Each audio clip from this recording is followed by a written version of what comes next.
Dear student, नमस्कार। आपका अपने यूट्यूब चैनल उड़ान हरियाणा पर स्वागत है। तो प्यारे बच्चों, हम कक्षा 6 विषय विज्ञान कार्य पुस्तिका हल कर रहे थे। तो आज हम अध्याय 16 कचरा संग्रहण एवं निपटान, जो विज्ञान का अंतिम अध्याय है, उसकी गतिविधियों को हल करने वाले हैं। तो जो बच्चे चैनल पर नए हैं या जिन बच्चों ने अभी तक चैनल को सब्सक्राइब नहीं किया, सब्सक्राइब कर लें, लाइक कर दें और अपने साथियों को शेयर कर दें। तो पहला जो है, आप अपनी स्क्रीन पर देख सकते हैं, कचरे का ढेर दिखाया हुआ है। और गतिविधि 1, तुमने अलग अलग स्थानों पर अलग अलग तरह का कचरा पड़ा हुआ देखा होगा। इस आधार पर नीचे दी गई सारणी में भरो। कारखाने से निकलने वाला कचरा कौन सा होता है? जहरीली गैस, धुआं, गंदा पानी होता है। होटल से गंदा पानी, खाद्य पदार्थों के छिलके। पाठशाला में टॉफ़ी व बिस्कुट के रेपर, कागज़। घर में रसोई घर का कचरा, सिंक, शौचालय का पानी। अस्पताल गंदा पानी, शौचालय, सिरिंज, सुई आदि। सब्जी बाजार गली सड़ी सब्जी। तो इन स्थानों से निकलने वाले कचरे को सारणी के अनुसार अलग अलग करो, जिसे गलाया जा सकता है, जिसे गलाया नहीं जा सकता, मतलब जैविक कचरा और अजैविक कचरा। तो सब्जी गलने वाला है सड़े फल, पका व अधपका खाना, चाय की पत्ती, वृक्षों के पत्ते, कागज़, लकड़ी, चमड़ा, घास, गोबर इधर आ जाएगा। और अजैविक कचरा है जिसे गलाया नहीं जा सकता, बोतल, रेपर, पेय पदार्थों के प्लास्टिक, कृत्रिम रेशे, कीटनाशक, प्लास्टिक थैलियाँ, पॉलीथीन बैग, धातु के डिब्बे, कांच की बोतल इधर आ जाएगा। निम्नलिखित वस्तुनिष्ठ प्रश्नों के सही विकल्प कोष्टक में भरो। प्रदूषण उत्पन्न करने वाले पदार्थों को क्या कहते हैं? तो प्रदूषक कहते हैं। तो ऑप्शन नंबर ए इसका बिल्कुल सही हो जाएगा। इसके बाद में आगे है, खाद बनाने के लिए कौन से केंचुए का उपयोग होता है? तो लाल केंचुए का प्रयोग होता है। ऑप्शन नंबर ए इसका बिल्कुल सही हो जाएगा।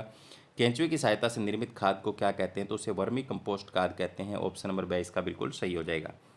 आगे है, प्रकृति में अपघटक जीवाणु और कवक दोनों होते हैं। तो स ऑप्शन इसका बिल्कुल सही हो जाएगा, उपरोक्त दोनों। तो वर्मी कंपोस्ट किसे कहते हैं? कुछ पदार्थों को विगलित व खाद में परिवर्तित होने की प्रक्रिया को कंपोस्टिंग व केंचुए की सहायता से कंपोस्ट बनाने की विधि को वर्मी कंपोस्टिंग कहते हैं। केंचुए में ऐसी क्या विशेषता है कि केवल इसे ही वर्मी कंपोस्टिंग के लिए काम में लिया जाता है? लाल केंचुए के दांत नहीं होते, इसमें एक विशेष संरचना होती है जिसे गिज्जड़ कहते हैं, जो भोजन को पीसने में इनकी सहायता करता है। यह एक दिन में शरीर के बराबर आहार खा सकता है। आपने देखा होगा केंचुए को चलते हुए, केंचुआ अपने रास्ते में आने वाली मिट्टी को खाता है और पीछे से कुछ निकालता रहता है, तो वो खाद का काम करता है। कुछ कचरा ऐसा होता है जिसका पुनः उपयोग किया जा सकता है, इसे तुम अक्सर कबाड़ी को बेच देते हो। तुम अपने साथी के साथ आपस में चर्चा के जरिए एक सूची बनाओ जिसमें कबाड़ी को दिए जाने वाला सामान हो। तो यहाँ पर दो बच्चे जो हैं वो क्या कर रहे हैं? कचरा डाल रहे हैं या पौधों में पानी दे रहे हैं? कचरा डाल रहे हैं। गतिविधि 2, तुमने घर में ऐसी बहुत सी वस्तुएं जिनको तुम रद्दी वाले को दे देते हो, उन वस्तुओं में से उपयोगी चीज़ें बनाओ। आप ऐसी उपयोगी वस्तुओं को ढूंढकर उनके चित्र बना सकते हैं, जैसे गत्ते और चूड़ियों के प्रयोग से एक यहाँ पर पेन होल्डर का चित्र बनाया गया है। इसको बनाने के लिए तुमने क्या क्या किया? इसको बनाने के लिए तुमने क्या क्या किया? तो प्यारे बच्चों, यहाँ पर मैंने शादी के कार्ड से बधाई पत्र, कास्ट लुगदी से अनेक उपयोगी वस्तुएं, फूल प्लास्टिक की बोतलों से बना दिया। तो ऐसे प्रयोग आप और भी लिख सकते हो। इसमें गेहूं तथा धान की फसल को कंबाइन से कटवाने के बाद उनके अवशेष का निपटान कैसे करना चाहिए जिससे आसपास के वातावरण को कोई हानि न हो?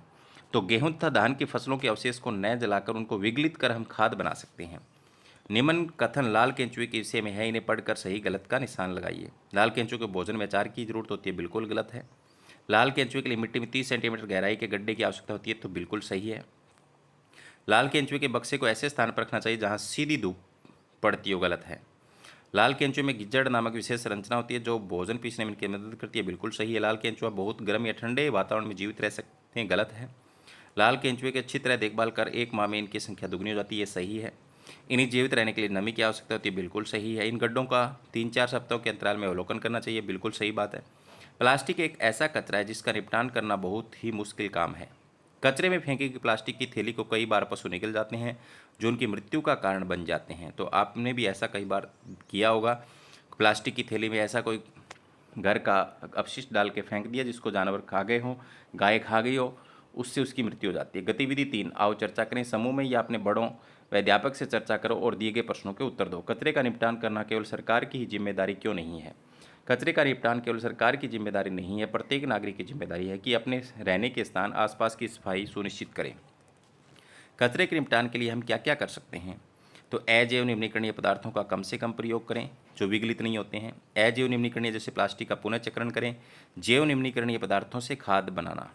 पॉलीथीन का बहुत ज़्यादा उपयोग करने से हमें किस प्रकार के नुकसानों का सामना करना पड़ता है? नाले तथा नालियों में रुकावट। प्लास्टिक की थैलियों को पशुओं के निगलने से मृत्यु का कारण। प्लास्टिक जलाने पर हानिकारक गैसें। प्लास्टिक पैक भोजन स्वास्थ्य के लिए हानिकारक। तुम पॉलीथीन के अत्यधिक उपयोग को कम करने में कैसे मदद करोगे? तो प्लास्टिक पॉलीथीन का कम उपयोग करें, कागज़ के थैले का प्रयोग करें, कपड़े का थैला बाजार जाते समय साथ लेकर जाएं।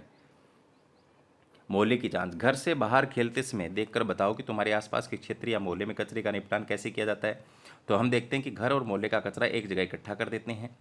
क्या तुमने ये तरीके सही लगते हैं? हाँ तो इनमें कुछ बदलाव करना चाहोगे? मेरा सुझाव ये कि कचरे को जैव निम्नीकरणीय व अजैव निम्नीकरणीय में अलग अलग रखना चाहिए। याद रखो 4R को तुम अपनाओ, कचरे से छुटकारा पाओ।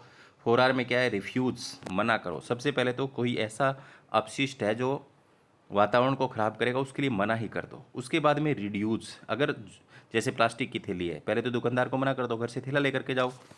तो पहले तो हमें क्या करना है? मना करना है। फिर भी अगर आपके पास नहीं है तो उसको ले आओ, उपयोग कम करो उसको। उसके बाद में अगर ले भी आए तो उसको धो करके दोबारा से काम ले लो, पुनः काम में ले लो। अगर फिर भी है तो उसका पुनः चक्रण करो। ठीक है, पुनः चक्रण का मतलब प्लास्टिक की थैली है, अगर वो फट गई है तो कबाड़ी को भेज दो, उससे दोबारा से प्लास्टिक की थैली बना देगा। तो पुनः चक्रण में ये हो जाता है। तो आज की क्लास में इतना ही। तो इसी के साथ जो कक्षा 6 विज्ञान की कार्य पुस्तिका है वो समाप्त होती है। तो एक बार फिर से प्यारे बच्चों, अगर आपने सब्सक्राइब नहीं किया तो सब्सक्राइब कर लें चैनल को, अपने साथियों को शेयर कर दें। धन्यवाद।